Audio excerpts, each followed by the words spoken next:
ಇವತ್ತು ನಾನು ಮನೆಯಲ್ಲಿ ಪ್ರಾಪರಾಗಿ ಫ್ರೈಡ್ ರೈಸನ್ನು ಹೇಗೆ ಮಾಡೋದು ಅಂತ ಸ್ಟೆಪ್ ಬೈ ಸ್ಟೆಪ್ ಹೇಳ್ತಾ ಹೋಗ್ತೀನಿ. ಮೊದಲಿಗೆ ನಾನಿಲ್ಲಿ ಅಕ್ಕಿನ ತಗೊಂಡಿದ್ದೀನಿ. ನಾನು ಈ ಲೋಟದಲ್ಲಿ 1 ಕಪ್ ಅಕ್ಕಿನ ತಗೊಂಡಿದ್ದೀನಿ. ಇದಕ್ಕೆ ನಾನು ಅದೇ ಲೋಟದಲ್ಲಿ 2 ಲೋಟ ನೀರು ಹಾಕ್ಕೊಂಡು ಕುಕ್ಕರಲ್ಲಿ 2 ವಿಸಿಲ್ ತಗೋತೀನಿ. 2 ವಿಸಿಲ್ ಸಾಕಾಗುತ್ತೆ. ನಂತರ ನಾನಿಲ್ಲಿ ಒಂದು ಪ್ಯಾನಿಗೆ ಸ್ವಲ್ಪ ಎಣ್ಣೆನ ಹಾಕ್ಕೊಳ್ತಾ ಇದ್ದೀನಿ. ಎಣ್ಣೆನ ಹಾಕೊಂಡ ನಂತರ ಇದಕ್ಕೆ ಇವಾಗ ನಾನು 2 ಮೊಟ್ಟೆನ ಹಾಕ್ತೀನಿ. ಇದಕ್ಕೆ ನಾನಿಲ್ಲಿ ಸ್ವಲ್ಪನೇ ಫ್ರೈಡ್ ರೈಸ್ ಮಾಡ್ಕೋತಾ ಇದ್ದೀನಿ. ಹಾಗಾಗಿ ನಾನಿಲ್ಲಿ 2 ಮೊಟ್ಟೆನ ಯೂಸ್ ಮಾಡ್ಕೋತಾ ಇದ್ದೀನಿ. ಇಲ್ಲಿ ಇದನ್ನು ನೀವು ಮಾಡುವಾಗ ಗ್ಯಾಸ್ ಫ್ಲೇಮನ್ನು ಆದಷ್ಟು ಸ್ಲೋವಲ್ಲೇ ಇಟ್ಕೊಳ್ಳಿ. ಯಾಕಂದರೆ ಫಾಸ್ಟಲ್ಲಿ ಇಟ್ಕೊಂಡ್ರೆ ಇದು ನಿಮಗೆ ಕರಚಿ ಹೋಗುತ್ತೆ. ಹಾಗಾಗಿ ಆದಷ್ಟು ಸ್ಲೋ ಇಟ್ಕೊಳ್ಳಿ. ನಂತರ ಇವಾಗ ಇದಕ್ಕೆ ನಾನು 1/4 ಟೇಬಲ್ ಸ್ಪೂನಷ್ಟು ಅರಶಿನ ಪುಡಿನ ಹಾಕ್ಕೊಳ್ತಾ ಇದ್ದೀನಿ. ಅರಿಶಿನ ಪುಡಿನ ಹಾಕೊಂಡ ನಂತರ ಇದಕ್ಕೀಗ ನಾನು ಸ್ವಲ್ಪ ಉಪ್ಪನ್ನು ಹಾಕ್ಕೊಳ್ತಾ ಇದ್ದೀನಿ. ಜಾಸ್ತಿ ಉಪ್ಪು ಹಾಕ್ಕೊಳ್ಳಿಕ್ಕೆ ಹೋಗಬೇಡಿ, ಸ್ವಲ್ಪನೇ ಸಾಕಾಗುತ್ತೆ. ನಂತರ ನಾನಿವಾಗ ಇದಕ್ಕೆ 1/4 ಟೇಬಲ್ ಸ್ಪೂನಷ್ಟು ಪೆಪ್ಪರ್ ಪೌಡರನ್ನು ಹಾಕ್ಕೊಳ್ತಾ ಇದ್ದೀನಿ. 1/4 ಟೇಬಲ್ ಸ್ಪೂನ್ ಸಾಕಾಗುತ್ತೆ. ನಂತರ ಇವಾಗ ಇದನ್ನು ನೀವು ಚೆನ್ನಾಗಿ ಮಿಕ್ಸ್ ಮಾಡ್ಕೋಬೇಕು. ಉಪ್ಪು ಖಾರ ಎಲ್ಲ ಚೆನ್ನಾಗಿ ಮಿಕ್ಸ್ ಆಗಬೇಕು. ಇದನ್ನು ಲೋ ಫ್ಲೇಮಲ್ಲಿ ಇಟ್ಕೊಂಡೆ ಈ ಥರ ಮಿಕ್ಸ್ ಮಾಡ್ಕೊಳ್ಳಿ. ಆವಾಗವಾಗ ಸೌಟ್ ಹಾಕ್ಕೊಳ್ತಾನೆ ಇರಿ, ಹಾಗೆ ಬಿಡಬೇಡಿ. ಇವಾಗ ಇದು ಡ್ರೈ ಆಗಬೇಕು, ಅಲ್ಲಿವರೆಗೆ ನೀವು ಇದನ್ನು ಈ ಥರ ಮಿಕ್ಸ್ ಮಾಡ್ಕೋತಾ ಇರಬೇಕು. ಇದು ಪ್ರಾಪರಾಗಿ ಡ್ರೈ ಆದ ನಂತರನೇ ಇದನ್ನು ನೀವು ಬೇರೆ ಒಂದು ಪಾತ್ರೆಗೆ ಹಾಕ್ಕೋಬೋದು. ಇವಾಗ ನೋಡ್ಬೋದು ನಾನು ಇದನ್ನು ಸ್ಲೋ ಫ್ಲೇಮಲ್ಲಿ ಇಟ್ಕೊಂಡು ಮಿಕ್ಸ್ ಮಾಡ್ಕೋತಾ ಇದ್ದೀನಿ. ಇದರ ಜೊತೆ ನೀವು ಬೇರೆ ಕೂಡ ಮಸಾಲಾನ ಹಾಕ್ಕೊಬೋದು. ಚಿಲ್ಲಿ ಪೌಡರ್ ಅಥವಾ ಚಾಟ್ ಮಸಾಲ ಏನಾದರೂ ಹಾಕ್ಕೊಂಡ್ರೂ ಇನ್ನೂ ಟೇಸ್ಟಾಗಿ ಬರುತ್ತೆ. ಈ ಥರ ಪ್ರಾಪರಾಗಿ ಚೆನ್ನಾಗಿ ಮಿಕ್ಸ್ ಮಾಡ್ಕೊಳ್ಳಿ. ಒಂದು ಸಲ ಇದು ಪ್ರಾಪರಾಗಿ ಡ್ರೈ ಆದ ನಂತರ ಇವಾಗ ನೀವು ನೋಡ್ಬೋದು ಇದು ಡ್ರೈ ಆಗ್ತಾ ಬರ್ತಾ ಇದೆ. ಇಷ್ಟು ಡ್ರೈ ಆದರೆ ಸಾಕಾಗುತ್ತೆ. ಇವಾಗ ಇದನ್ನು ನಾನು ಒಂದು ಬೌಲಿಗೆ ಹಾಕ್ಕೊಳ್ತೀನಿ. ಬೌಲಿಗೆ ಹಾಕ್ಕೊಂಡು ಇದನ್ನು ಸೈಡಿಗೆ ಇಟ್ಕೋತೀನಿ. ಇದು ನಿಮಗೆ ಕೊನೆಯಲ್ಲಿ ಯೂಸ್ ಆಗುತ್ತೆ. ಇವಾಗ ಇದರ ಅವಶ್ಯಕತೆ ಇಲ್ಲ. ಇದನ್ನು ನಾನು ಒಂದು ಬೌಲಿಗೆ ಹಾಕ್ಕೊಂಡು ಇಡ್ತೀನಿ. ನಂತರ ನಾನು ಇದೇ ಪ್ಯಾನಿಗೆ ಎಣ್ಣೆನ ಹಾಕ್ಕೊಳ್ತೀನಿ. ಇಲ್ಲಿ ನಾನು ತೆಂಗಿನ ಎಣ್ಣೆನ ಯೂಸ್ ಮಾಡ್ತಾ ಇದ್ದೀನಿ. ನೀವು ಯಾವ ಎಣ್ಣೆನ ಬೇಕಾದರೂ ಯೂಸ್ ಮಾಡ್ಕೋಬೋದು. ನಾನಿಲ್ಲಿ 3-4 ಟೇಬಲ್ ಸ್ಪೂನ್ ತೆಂಗಿನ ಎಣ್ಣೆನ ಹಾಕ್ಕೊಳ್ತಾ ಇದ್ದೀನಿ. ಎಣ್ಣೆ ಸ್ವಲ್ಪ ಬಿಸಿಯಾದ ಹಾಗೆ ನಾವು ತರಕಾರಿನೆಲ್ಲ ಕಟ್ ಮಾಡಿ ರೆಡಿ ಮಾಡಿ ಇಟ್ಕೊಂಡಿದ್ದೀನಿ ನಾನು. ಇವಾಗ ನಾನು ಇದಕ್ಕೆ ಈರುಳ್ಳಿನ ಹಾಕ್ಕೊಳ್ತಾ ಇದ್ದೀನಿ. ಈರುಳ್ಳಿ ಜೊತೆನೇ ನೀವು ಎಲ್ಲ ತರಕಾರಿನೂ ಹಾಕ್ಕೊಳ್ಳಿ, ಯಾಕಂದರೆ ತರಕಾರಿ ಚೆನ್ನಾಗಿ ಬೇಯಬೇಕಾಗತ್ತೆ. ಇವಾಗ ನಾನೊಂದು 2-3 ಕಾಯಿ ಮೆಣಸನ್ನು ತಗೊಂಡಿದ್ದೀನಿ. ಹಾಗೆ ಅರ್ಧ ಕ್ಯಾರೆಟ್, ಹಾಗೆ ಸ್ವಲ್ಪ ಬೀನ್ಸನ್ನು ತಗೊಂಡಿದ್ದೀನಿ. ತಗೊಂಡ್ಬಿಟ್ಟು ಇವಾಗ ಇದು ಎಣ್ಣೆಲೋ ಚೆನ್ನಾಗಿ ಫ್ರೈ ಆಗಬೇಕು. ಈ ಮೆಥಡ್ ಪ್ರಾಪರಾಗಿ ಆದರೆ ನಿಮಗೆ ಫ್ರೈಡ್ ರೈಸ್ ಚೆನ್ನಾಗಿ ಬರುತ್ತೆ.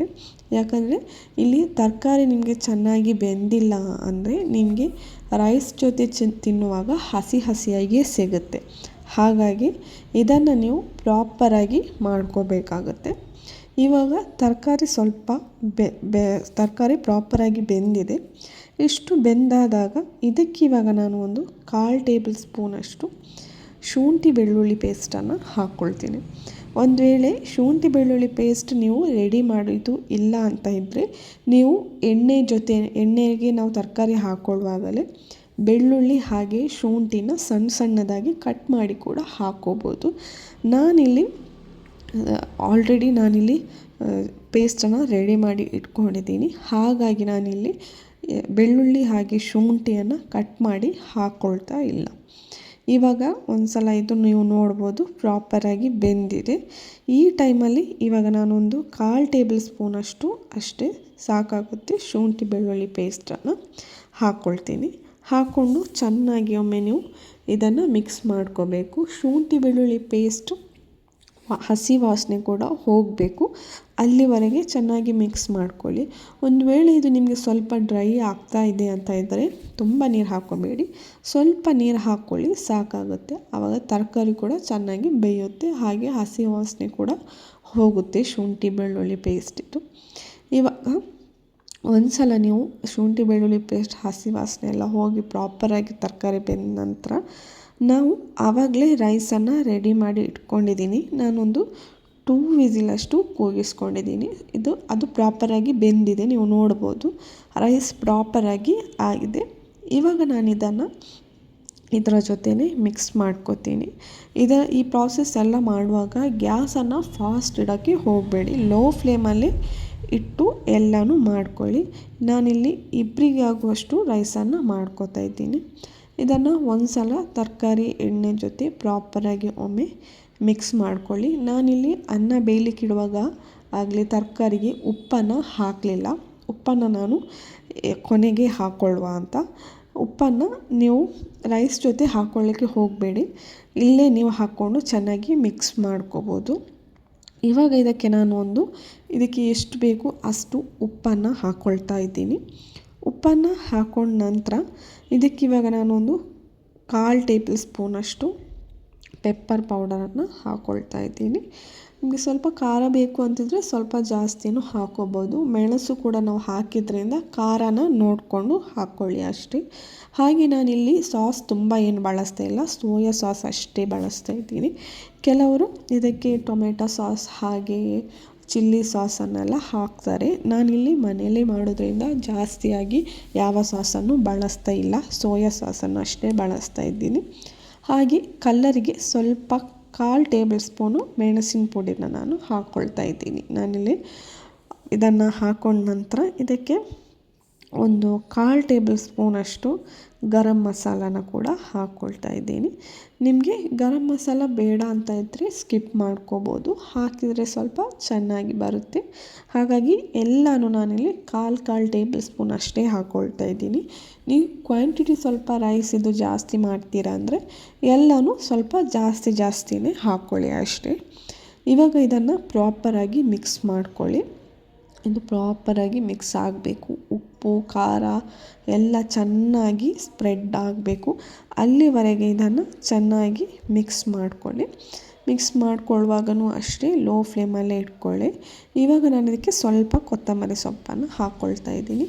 ಕೊತ್ತಂಬರಿ ಸೊಪ್ಪನ್ನು ಕೂಡ ಹಾಕ್ಕೊಂಡು ಚೆನ್ನಾಗಿ ಮಿಕ್ಸ್ ಮಾಡ್ಕೊಳ್ಳಿ. ಇದು ಪ್ರಾಪರಾಗಿ ಕೊತ್ತಂಬರಿ ಸೊಪ್ಪು ಕೂಡ ಅಷ್ಟೇ ಇದರಲ್ಲೇ ಬೇಯಬೇಕು. ಹಾಗಾಗಿ ನೀವು ಮಿಕ್ಸ್ ಮಾಡಿಕೊಳ್ಳುವ ಸ್ವಲ್ಪ ಮೊದಲೇ ಕೊತ್ತಂಬರಿ ಸೊಪ್ಪನ್ನು ಹಾಕ್ಕೊಳ್ಳಿ. ಹಾಕೊಂಡ ನಂತರ ಇದನ್ನು ಪ್ರಾಪರಾಗಿ ಒಮ್ಮೆ ಮಿಕ್ಸ್ ಮಾಡಿಕೊಂಡ್ರೆ ಆಯಿತು ಅಷ್ಟೇ. ನಂತರ ನಾವು ಆವಾಗಲೇ ಎಗ್ಗನ್ನು ರೆಡಿ ಮಾಡಿ ಇಟ್ಕೊಂಡಿದ್ವಿ, ಅದನ್ನು ನಾನು ಇದಕ್ಕೆ ಹಾಕ್ಕೊಳ್ತಾ ಇದ್ದೀನಿ. ಹಾಕ್ಕೊಂಡ ನಂತರ ಇದನ್ನು ಕೂಡ ಅಷ್ಟೇ ಒಂದು ಸಲ ನೀವು ಇದೇನು ತುಂಬ ಮಿಕ್ಸ್ ಮಾಡ್ಕೋಬೇಕು ಅಂತ ಇಲ್ಲ, ಒಂದು ಸಲ ಅನ್ನದ ಜೊತೆ ಸ್ವಲ್ಪ ಮಿಕ್ಸ್ ಮಾಡಿಕೊಂಡ್ರೆ ಸಾಕಾಗುತ್ತೆ. ಇವಾಗ ಫ್ರೈಡ್ ರೈಸ್ ರೆಡಿಯಾಗಿದೆ. ನೀವು ನೋಡ್ಬೋದು ಎಷ್ಟು ಉದುರಾಗಿ ಬಂದಿದೆ. ಅನ್ನ ಕೂಡ ನೋಡ್ಬೋದು ಪ್ರಾಪರಾಗಿ ಬಂದಿದೆ. ನೀವು ಈಸಿಯಾಗಿ ಮನೆಯಲ್ಲೇ ಮಾಡ್ಕೋಬೋದು. ಇದು ನೀವು ಫಾಸ್ಟ್ ಫುಡ್ಡಿಗೆ ಹೋಗುವ ಅವಶ್ಯಕತೆಯೇ ಇರಲ್ಲ, ಹಾಗೆ ಹೆಲ್ದಿಯಾಗಿಯೂ ಇರುತ್ತೆ. ಒಮ್ಮೆ ಮನೆಯಲ್ಲೇ ಟ್ರೈ ಮಾಡಿ ನೋಡಿ.